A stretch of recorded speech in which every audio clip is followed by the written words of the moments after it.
Hello friends. आज हम बात कर रहे हैं अल्का इंडिया शेयर के बारे में। पिछले 10 दिन से इस स्टॉक में काफ़ी तेज़ी देखने को मिल रही है। ये तेज़ी कब तक रहेगी और इस तेज़ी के पीछे का राज क्या है, साथ में हम जानने की कोशिश करेंगे क्या ये स्टॉक फ्यूचर में मल्टीप्लायर बन सकता है या फिर आने वाले टाइम में इस स्टॉक की प्राइस क्या हो सकती है। दोस्तों, हम इस वीडियो में सब कुछ जानने की कोशिश करेंगे अल्का इंडिया शेयर के बारे में। तो दोस्तों, वीडियो स्टार्ट करते हैं। उससे पहले अगर आप नए हो तो वीडियो को लाइक, सब्सक्राइब और साथ में बेल आइकन में दबा दो ताकि कोई भी नया वीडियो अपलोड हो तो आपको नोटिफिकेशन सबसे पहले मिले। चलो दोस्तों, वीडियो स्टार्ट करते हैं। मैं शिवम तिवारी, स्वागत है हमारे यूट्यूब चैनल इन्वेस्टिंग फैक्ट में। सो फ्रेंड्स, सबसे पहले हम इसका चार्ट पैटर्न के बारे में बात कर लेते हैं। तो आप देख सकते हो एक दिन में इसने 5% का अपर सर्किट लगाया है। पिछले 5 दिन में इसने लगभग 18% का रिटर्न दिया है। अभी ये अप ट्रेंड की तरफ निकल रहा है। साथ में देखें एक महीने का, तो एक महीने में इसने 63% का रिटर्न दिया है। पिछले 6 मंथ में इसने 117% का लगभग 118% तक का रिटर्न दिया है। ईयर टू डेट की बात करें तो लगभग सेम चल रहा है 117%। और मैक्सिमम में 1 ईयर देखें तो 347% का रिटर्न दिया है। और पिछले 5 ईयर में सेम 347% का सेम रिटर्न है। यहाँ पे कोई ट्रेड नहीं हो रहा था, यहाँ पे एकदम ट्रेड बंद हो गया था। पिछले एक साल से इसका ट्रेड चालू है तो ये अप ट्रेंड में चल रहा है। दोस्तों, बात करें इसका मैक्सिमम चार्ट पैटर्न की, तो आप देख सकते हो लगभग -24.78% का रिटर्न दिया है माइनस में। दोस्तों, यहाँ पे इसमें काफ़ी इसने अप ट्रेंड में यहाँ पे हाईएस्ट बनाया था लगभग ₹2.63 तक 2 रुपये 63 पैसा। उसके बाद यहाँ पे डाउन लेते लेते इसमें काफ़ी डाउन आया, यहाँ बिल्कुल ट्रेड बंद हो गया था। उसके बाद से अभी इसमें फिर से ट्रेडिंग चालू है। तो दोस्तों, तो अभी ये अपर सर्किट की तरफ जा रहे हैं। दोस्तों, इसका फ्यूचर में क्या हो सकता है? क्या स्टॉक फ्यूचर में मल्टीप्लायर बन सकता है या फिर फ्यूचर में इसका प्राइस क्या हो सकता है? सब कुछ बात करेंगे। देखते हैं फंडामेंटल कि इसका बिजनेस प्लान क्या है, ये फ्यूचर में इसका बिजनेस क्या हो सकता है और क्या इसका बिजनेस ग्रोथ करेगा फ्यूचर में या फिर नहीं। सब कुछ देखेंगे फंडामेंटल में। फ्रेंड्स, ये कंपनी टेक्सटाइल सेक्टर में काम करती है और साथ में इसका जो मार्केट कैप है वो आप देखो यहाँ पे, तो 42.5 करोड़ का इसका मार्केट कैप है। करेंट प्राइस चल रहा है 0.85 का पैसे का इसका करेंट प्राइस चल रहा है। और 52 वीक हाई और 52 वीक लो देखोगे आप तो यहाँ पे 0.85 पैसा इसका जो हाईएस्ट है 52 वीक हाई में, और 0.19 पैसा इसका लो है। और साथ में स्टॉक को जो पी है वो कुछ नहीं शो कर रहा है, यहाँ पर नील बता रहा है। बुक वैल्यू इसका 0.35 पैसा है जो कि बहुत कम है। डिविडेंड जीरो, कुछ भी नहीं है। जब प्रॉफिट में होगी तब तो देगी ना डिविडेंड, तो यहाँ पे डिविडेंड कोई नहीं है। साथ में देखो आप रिटर्न ऑफ इक्विटी -1.88%, तो काफ़ी गंदा परफॉर्म कर रही है ये स्टॉक पिछले काफ़ी साल से। साथ में इसका फेस वैल्यू ₹1 चल रहा है।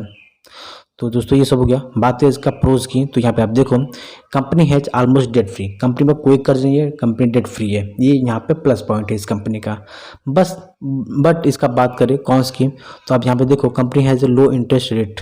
यहाँ पे जो इसका जो इंटरेस्ट ब्याज देती है बहुत कम है। मतलब कि जब प्रॉफिट होगी तब तो देगी ना ब्याज, तो यहाँ पे ब्याज कुछ नहीं है, ब्याज इंटरेस्ट रेट कुछ भी नहीं है। मतलब कवरेज जैसे बहुत कम है।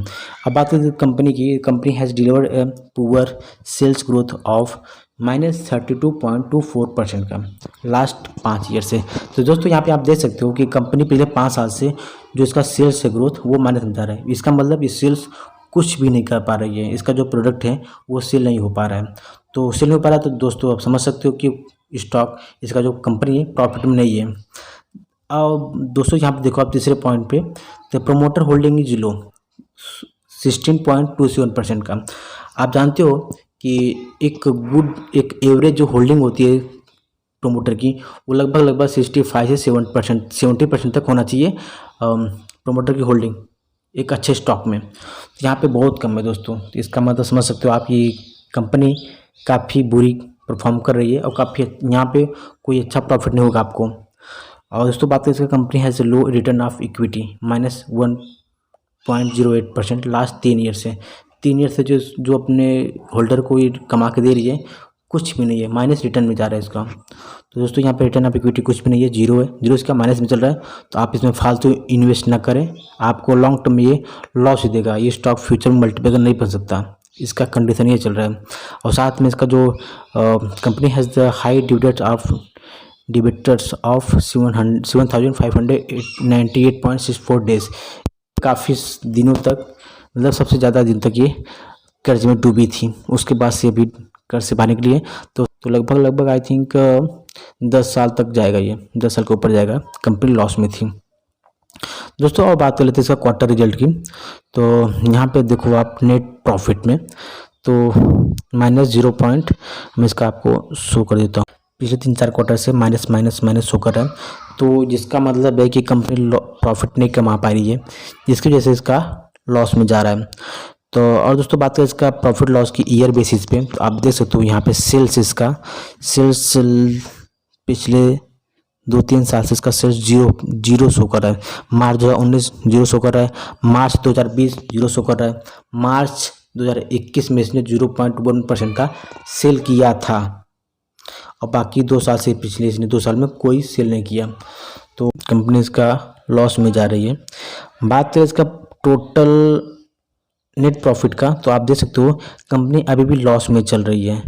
यहाँ पे आप देखो 4 साल से इसने लगभग माइनस शो कर रहा है। तो ये कंपनी पिछले 3-4 साल से कोई प्रॉफिट नहीं कमा पा रही है, जिसकी वजह से इस स्टॉक में, इस कंपनी में कोई रिटर्न नहीं मिल रहा है शेयर होल्डरों को। और दोस्तों बात करें इसका बैलेंस शीट की, तो यहाँ पे देख सकते हो आप टोटल लायबिलिटीज और टोटल एसेट्स दोनों बराबर है, जो कि काफ़ी अच्छा है। ये बात इसका प्लस पॉइंट है। और कैश फ्लो इसके पास, बात करें कैश फ्लो इसके पास कुछ भी नहीं है, -0.05% का कैश फ्लो है इसके पास। बात करें शेयर होल्डिंग पैटर्न का, तो यहाँ पे आप देखो प्रमोटर की होल्डिंग 16.27% है, जो कि बहुत कम है।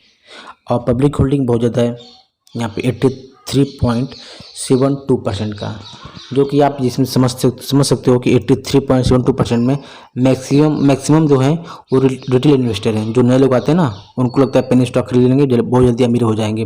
तो आप गलत सोच में हो, यहाँ पे कोई रिटर्न नहीं मिलने वाला है, आपको लॉस भी जाएगा। तो आप ऐसे स्टॉक से बचो, और यहाँ से जितनी जल्दी हो सके इस स्टॉक से प्रॉफिट बुक करके निकल जाओ, क्योंकि जो भी आप ट्रेंड में जा रहा है, ये पूरा गेम जो है वो ऑपरेटर का गेम है। यहाँ पे आप देख सकते हो पिछले काफ़ी साल से कोई ग्रोथ नहीं हो पा रही है, कंपनी लॉस में जा रही है, फिर भी स्टॉक ये अप ट्रेंड की तरफ जा रहा है। तो यहाँ पे कौन फंसेगा? रिटेल इन्वेस्टर, जो नए इन्वेस्टर हैं वो फंसेंगे, अपना लॉस करके निकल जाएंगे। दोस्तों आप ऐसे स्टॉक से बचो, और हमेशा अच्छे स्टॉक को एनालिसिस करके तब पैसा लगाइए, अदरवाइज़ आपको हमेशा लॉस ही होगा। थैंक यू दोस्तों। लास्ट में सब्सक्राइब कर लो, साथ में बेल आइकन दबा दो, ताकि कोई भी नया वीडियो अपलोड हो तो आपको नोटिफिकेशन सबसे पहले मिले। थैंक यू दोस्त।